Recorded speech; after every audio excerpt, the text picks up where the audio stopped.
नमः पार्वती पतये हर हर महादेव। आप सभी को फिर से राधे राधे।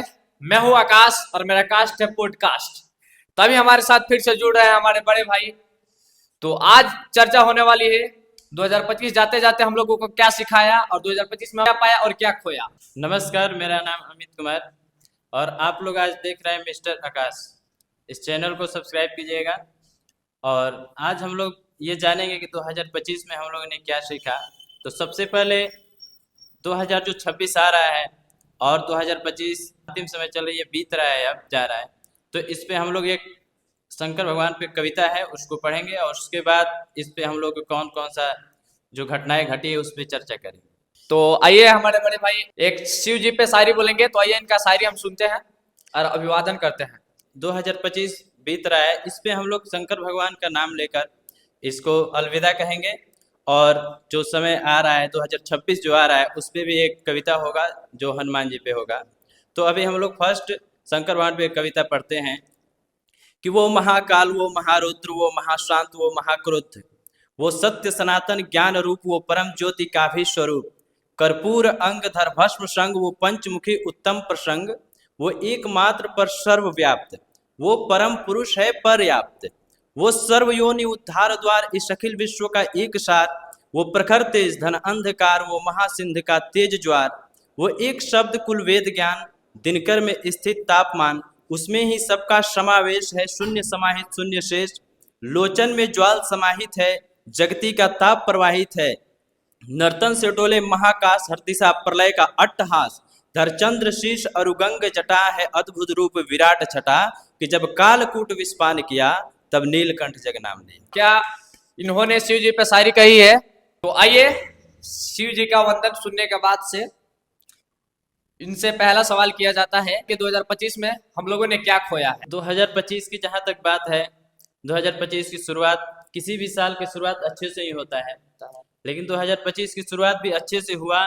लेकिन 2025 से हम लोगों ने बहुत कुछ सीखा भी और बहुत कुछ खोया भी है, क्योंकि 2025 में ऐसी ऐसी घटनाएं घटी है जिसे हम लोग कभी भी अपने जीवन में भुला नहीं सकते। 2025 में इस देश के लोगों ने या इस पृथ्वी पे जो लोग रह रहे हैं उन्होंने बहुत कुछ खोया है। बहुत ऐसी ऐसी घटनाएं हुई हैं जिसे हम लोग भूल नहीं सकते हैं। जैसे कि आप लोगों ने देखा होगा, अहमदाबाद में प्लेन क्रैश हुआ था। तो कितना खतरनाक वो प्लेन क्रैश हुआ। उस प्लेन क्रैश में एक व्यक्ति को छोड़कर बाकी सभी क्रू मेंबर के साथ जो भी उसमें यात्री सवार थे सभी वहां पे मर गए, यानी सबका निधन हो गया। और उसके बाद सिर्फ वहीं तक सीमित नहीं रहा, महाकुंभ में भी, जब महाकुंभ में भगदड़ हुआ उसमें भी लोग मारे गए। और भी भगदड़ हुआ था, कितना ट्रेन एक्सीडेंट हुआ 2025 में, बहुत ज़्यादा ट्रेन एक्सीडेंट भी हुआ था। और जैसे कि आप लोग जानते हैं कि पंजाब अन्न का भंडार है, पंजाब में बहुत ज़्यादा अन्न होता है। और वहाँ का किसान, जब वहाँ पे बाढ़ आ गया था अभी इस साल, और वो बाढ़ भी आया था तो इतना मतलब कम मात्रा में नहीं आया था, बहुत ज़्यादा मात्रा में आया था, जिसकी वजह से वहाँ पे कई हजार गांव उस बाढ़ की वजह से प्रभावित हो गए थे। और वहाँ पे बाढ़ की वजह से प्रभावित होने के बाद जो वहाँ के लोग थे, जो किसान थे, चूंकि वो तो बहुत मेहनती होते हैं, तो उन लोगों ने बहुत कुछ खोया। उनका जो फसल है वो बर्बाद हो गया, जिसकी वजह से उन्हें भूखे सोना पड़ा। लेकिन वहाँ के जो भी कलाकार हैं, जो भी लोग हैं, बहुत हिम्मती हैं, बहुत ही मेहनती हैं, जिसकी वजह से उन लोगों ने इस दुख को साथ मिलकर बांट लिया और बढ़िया से मतलब एक दूसरे का मदद करते हुए, गुरुद्वारों में शिविर लेते हुए, और अपना वो जो दुख का समय था उसको उन लोगों ने काटा। उसके बाद और भी घटनाएं घटी, जैसे उत्तर काशी में फ्लैश फ्लड आया था, ठीक है। हाँ, उत्तर काशी में फ्लैश फ्लड आया, जहाँ पे नीचे जो लोग रह रहे थे पहाड़ के नीचे, वहां पे उन लोगों को पता भी नहीं चला कि फ्लैश फ्लड कब आया। और एकाएक फ्लैश फ्लड आया जिसमें वहां पे मौजूद जो भी लोग थे वो फ्लैश फ्लड के अभाव में आ गए, उसकी चपेट में आ गए और उनका वहां पे मृत्यु हो गया। क्योंकि जब ये फ्लैश फ्लड आया तो इसके पहले किसी को भी इस घटना के बारे में अंदाजा नहीं था कि ये फ्लैश फ्लड इस समय आएगा, ठीक है। तो वहाँ पे सभी लोग अपना निजी जैसे काम चलता है वैसे सभी लोग अपना अपना कार्य कर रहे थे, और तभी ये फ्लैश फ्लड आया। और ये फ्लैश फ्लड क्यों आया था इसके बारे में भी अभी जानेंगे। फ्लैश फ्लड इसलिए आया था क्योंकि कुछ साल पहले वहाँ पे जो नदी का मुहाना होता है, तो उस नदी के मुहाने पे एक बहुत बड़ा पत्थर आकर रुक गया था, जिसकी वजह से जो पानी, जो बादल फटता है, जो जो ऊपर से जो पानी आता है, तो वो पानी आकर वहाँ पे रुक रहा था, जो मलबा था वहाँ पे इकट्ठा हो रहा था। इसकी जानकारी वैज्ञानिकों ने दी भी थी, लेकिन उस पर निर्णय नहीं लिया गया और उसका जांच बढ़िया तरीके से नहीं किया गया, जिसका वजह ये हुआ कि पानी है, मलबा है, वो जब ज्यादा मात्रा में होगा तो अपना रास्ता तो किसी न किसी प्रकार से बनाएगा। ठीक है, तो जब मलबा और पानी बहुत ज्यादा मात्रा में हो गया और जो पत्थर वहां पे रुका हुआ था, वो पत्थर उनका भार अब सहन नहीं कर पाया, जिसकी वजह से पत्थर क्या होता है, उनके मार्ग से हट जाता है। और जो 2-3 साल में या 4-5 साल, जितने साल भी था वो पत्थर वहां पे, जितने दिन से वो पानी वहां पे रुका हुआ था, वो पानी वहां से छूट जाता है। अब मानिए 1 साल का पानी, जो 1 साल में पानी जो आता है, तो पानी तो प्रगतिशील रहता है, वो जाते रहता है अपना राह पकड़कर। लेकिन जो पानी 4-5 साल से रुका हुआ है, वो पानी एक बैग जब आएगा तो क्या हाल होगा। तो उसी के चपेट में सभी लोग आए और वहां पे ये ऐसी बड़ी दुर्घटना हुई।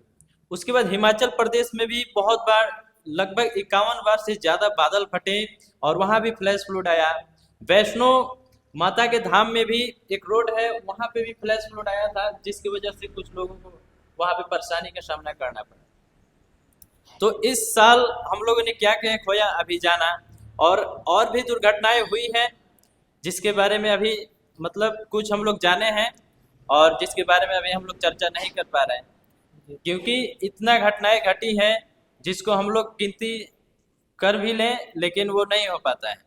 जैसे विजय थलापति एक अपना सभा कर रहे थे, उनका लीडरशिप था, मतलब वो सभा कर रहे थे, वहां पे भी बहुत ज्यादा लोग जमा हो गए थे, जिसकी वजह से वहां पे भी भगदड़ हुआ था।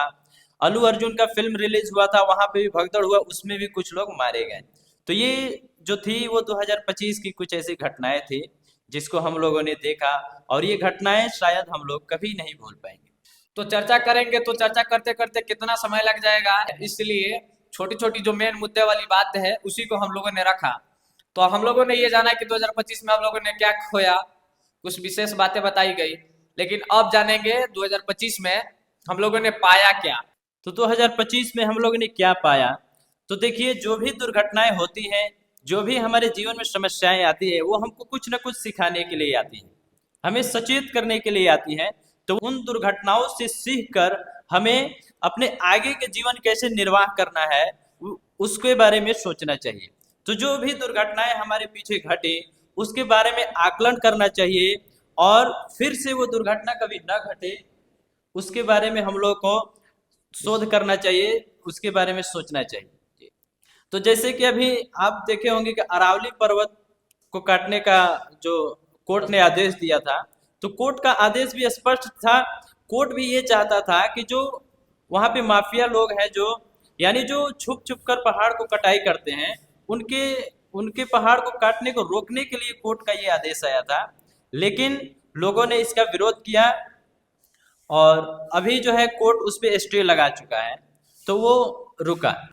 हैदराबाद में जंगलों की कटाई हुई थी, तो उस जंगलों की कटाई के कारण बहुत सारे जानवरों को और वहां पे जो भी जीव जंतु रह रहे थे उन्हें कितनी परेशानी हुई थी, ये हम लोगों ने देखा था।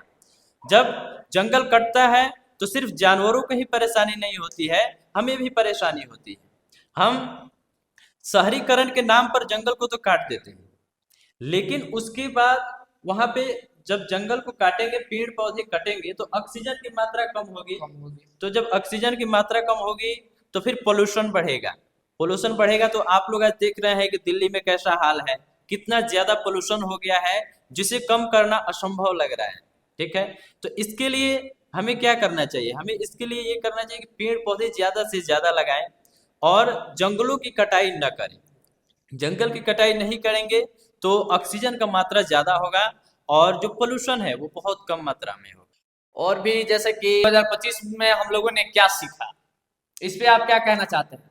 2025 से यही हम लोगों ने सीखा कि जितनी भी घटनाएं हुई, जो भी हम लोगों ने उपलब्धि पाई, तो जो उपलब्धि पाई उसे बनाए रखें और भी नई उपलब्धि पाने के लिए नए नए योजनाएं बनाएं और नए नए तकनीक बनाएं, और जो घटनाएं घटी उसके बारे में हम लोग आकलन करके और कुछ ऐसा करें ताकि वो घटना जो है फिर से न घटे। कम ही शब्दों में इन्होंने कितनी अच्छी बातें कही और लाइनें बोली।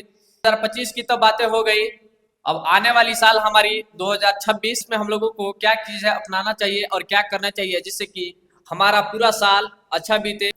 इस पे यही कहना चाहते हैं कि 2025 तो बीत रहा है, लेकिन 2026 आ रहा है। ये साल जो है वो तो अपने समय से जा रहे हैं, समय कभी किसी के लिए रुकता नहीं है। Time and tides are not wait for man, यानी समय और लहरें कभी किसी का इंतजार नहीं करती। इसलिए 2026 जब आ रहा है तो 2025 में हम लोगों ने क्या क्या खोया उसके बारे में आकलन करेंगे, और 2026 में हम लोग ये कोशिश करेंगे कि अपने लक्ष्य को किस प्रकार से प्राप्त करें। लक्ष्य को प्राप्ति के लिए हमें ये जरूरी है कि अपने मन में उत्साह रखें। अगर सफलता इस बात पे निर्भर करती है कि आप किसी काम को आशा से भरकर करते हैं या निराशा से। अगर आप पहले से निराश हैं तो आप उसी टहनी को काट रहे हैं जिस पर आप बैठे हुए हैं। अगर इतिहास में किसी भी मनुष्य ने सत्ता की गहराइयों को कभी भी छुआ है, अगर इतिहास में किसी भी मनुष्य ने सफलता की गहराइयों को कभी भी पा गया है, तो इसका कोई कारण नहीं है कि आप नहीं पा सकते। यहाँ से निकलने के बाद उन लोगों की तरफ मत देखना जिनके जीवन में अंधकार है, जिन्हें आशा की कोई किरण नहीं दिखती। यहाँ से निकलने के बाद उन थोड़े से लोगों को देखना जिन्होंने अपनी जिंदगी में सफलता को कभी भी पाई है। यहाँ से निकलने के बाद यानी उन बीजों को नहीं देखना जो सड़ गए, बर्बाद हो गए, नष्ट हो गए। उन थोड़े से बीजों को देखना जो स्मरण रखे और लक्ष्य को प्राप्त हुए, यानी उपलब्धि हुए। जो बीज, एक बीज के लिए जो संभव हुआ वो प्रत्येक बीज को संभव है। एक मनुष्य को जो संभव हुआ वो प्रत्येक मनुष्य के लिए संभव है, क्योंकि भगवान की कक्षा में कोई विरोध नहीं है। भगवान के लिए सभी बीज एक जैसे हैं, किंतु बनता वही है जो कुछ खोने के लिए तैयार रहता है। कहने का इनका तात्पर्य यह है कि अगर कुछ पाना है तो खोने का भी हौसला रखिए। मतलब समय के साथ साथ जो चीजें आप पीछे क्या बीती, क्या मेरे सामने साथ घटनाएं घटी, उस पर ध्यान नहीं देना है। आगे ध्यान देना है कि हम आगे क्या कर सकते हैं। पिछली बातों को भूल जाना है और आगे कैसे क्या करना है इस पे ध्यान देना है। 2026 की शुरुआत पे भी भैया कुछ लाइनें बोलेंगे जो कि बजरंगबली पे है। तो आइए बजरंगबली का नाम लेकर और एक शायरी सुनते हैं। तो अभी हम लोग 2026 का जो आ रहा है, जो 2026 हम लोग शुरुआत करने जा रहे हैं। 2026 में अपना ज़िंदगी कैसे जीना है, मतलब कैसे इस साल को बिताना है। तो इस साल की शुरुआत हम लोग बजरंगबली के कविता से करते हैं कि हे पवन तनय अंजनी लाल, अपनी तंद्रा को त्यागो तुम, संपूर्ण शक्ति के साथ साथ हे राम दुलारे जागो तुम। हे काम रूप शंकर स्वरूप बजरंगी नाम तुम्हारा है, अपने जीवन को याद करो यह जंगी काम तुम्हारा है। शैलों को तुमने तोड़ा है, सूरज को तुमने ग्रास किया। शैलों को तुमने तोड़ा है, जिस बल से ऐसे काम किया वह बल कब रह कर छोड़ा है। रणधीर उठो बलबीर उठो, अब लाज तुम्हारे हाथों में। हे कृपा धाम के कृपा पात्र, यह काज तुम्हारे हाथों में।